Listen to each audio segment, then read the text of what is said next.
Hi everyone, this is Dhruv and Siraj from FoneArena.com, and we're at the Motorola launch over here at IFA Berlin 2017. Now this is one of the unique mods that Motorola has been working on lately. They've not really given up on the mod ecosystem despite what some of you might have thought. What's also interesting is that the Motorola Gamepad mod, like the Moto 360 mod, is compatible with all the Moto mod supporting devices launched so far, and that's quite a few devices by now. So let's take a closer look. So we've got with us the new Motorola Gamepad mod, and it is quite what you would expect from it. You've got digital and analog triggers, though they're not really the best gamepad sticks that you're ever going to get hold of. But it's the factor over here, the main USP over here is the sheer convenience of using something like this.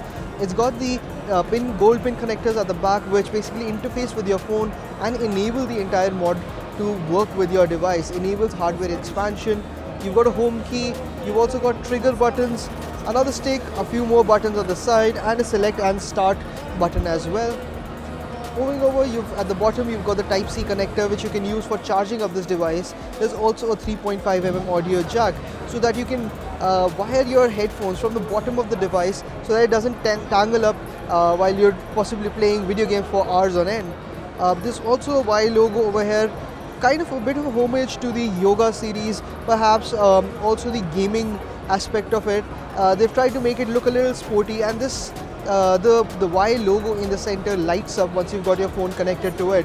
As you might expect or wish for, the side panels are slightly lifted out to enable a better grip, so that when you're spending hours playing video games on your phone, you can easily hold on to it and not really get a cramp.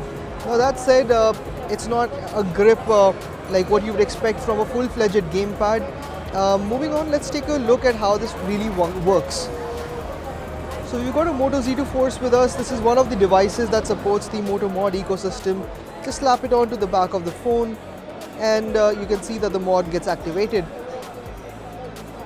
Now we're not entirely sure if there's any game on this device or not, so we can't commit to being able to give you a demo of the games. Well, we've got Rio Racing 3, let's see if that works out.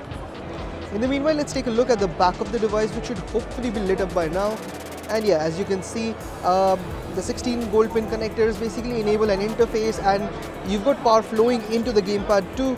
You've got the Y logo, which is now lit up and gives it a bit of a mean and aggressive gaming appeal to the accessory. Now let's get back to the game perhaps. Alright.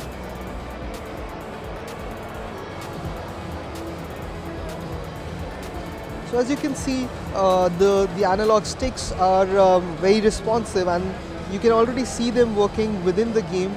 I move the stick to the left, and well, we've got to wait for that. Moving the stick to the left and the right moves the steering wheel within the game itself.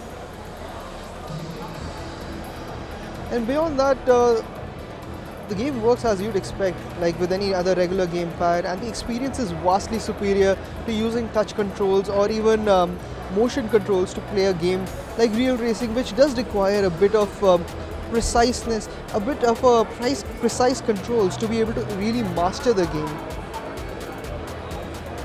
So that was a quick hands-on of the Motorola Gamepad mod for the Motorola mod ecosystem. If you've got any questions about this device, any of the other mods, or anything else from IFA, do feel free to get in touch with us. We'll be sure to answer that. Thanks for watching, and don't forget to subscribe to our YouTube channel.